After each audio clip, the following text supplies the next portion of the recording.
Hyderabad central యూనివర్సిటీలో ఉన్న species ఈ సరౌండింగ్స్లో ఎక్కడా లేవు.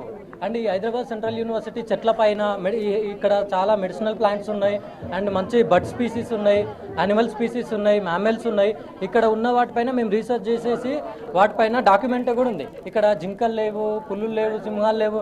ఈవెన్ నిన్న చెట్లని తీసేస్తుంటే చాలా జింకలు పరిగెడుతూ, కొన్ని జింకలు గాయపడ్డాయి, నెమళ్ళు అరుపులు.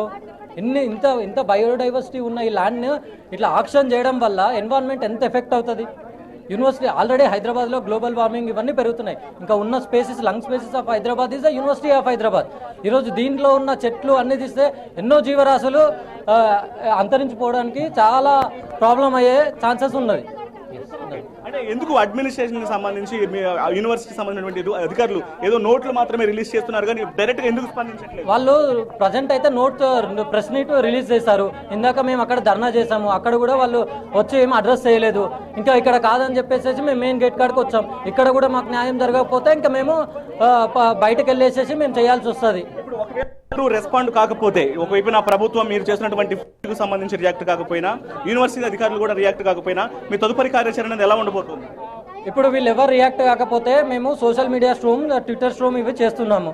Will go to president directly. ఇంకా మేము ఇది problem, these are the issue because the president is the key of the central university. So we'll go there and we'll ask and we'll stop this auction land and we'll save our biodiversity. విద్యార్థులు కొంతమంది రెచ్చగొడుతున్నారు, వాళ్ళు కొంతమంది ప్రేరేపిస్తున్నారు, ఆ కారణంగానే ఈ ధర్నాలు, ఆందోళనలు చేస్తున్నారు అనేది కొన్ని విమర్శలు కూడా వినిపిస్తున్నాయి. లేదు, మమ్మల్ని ఎవరు రెచ్చగొట్టలేదు. we are scholars here.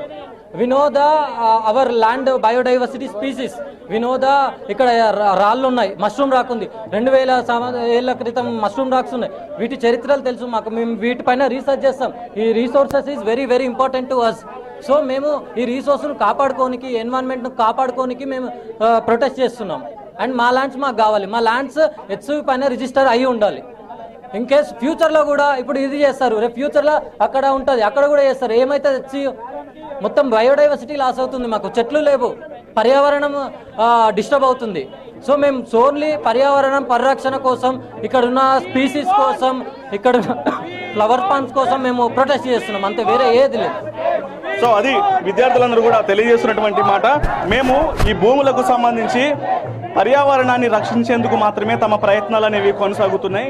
ప్రభుత్వం కుట్రపూరితంగా హెచ్సియు పరిధిలో ఉన్న, గవర్నమెంట్ పరిధిలో ఉన్నా సరే, యూనివర్సిటీ అనేది ప్రభుత్వ పరిధిలో ఉన్నప్పుడు మేము ప్రభుత్వ భూములు కాదు అని చెప్పట్లేదు. కానీ ఈ భూములను ఇతరుల వ్యక్తులకు అప్పగిస్తే మాత్రం ఒప్పుకునేది లేదు. హెచ్సియు పరిధిలోనే ఉంచాలి, పర్యావరణాన్ని కాపాడాలి. లోపల అనేక వందల వేల జీవరాశులు ఉన్నాయి, అవన్నీ చనిపోతున్నాయి అనేటువంటి విషయాల మీద కొన్ని ప్రూఫ్స్ను కూడా వాళ్ళు చూపిస్తున్నారు. ఇప్పటికే డిమాలిషన్లో లోపల జేసీబీల సాయంతో కొన్ని డిమాలిషన్స్ ప్రక్రియ చేపట్టిన తర్వాత కొన్ని జంతువులు కూడా చనిపోయినటువంటి విజువల్స్, ఆ ఇమేజెస్ని కూడా, ఆ ప్లకార్డ్స్ను ప్రదర్శిస్తున్నారు. మనం ఒకసారి ఇమేజెస్లో కూడా please don't snatch our home from us, we have nowhere to go.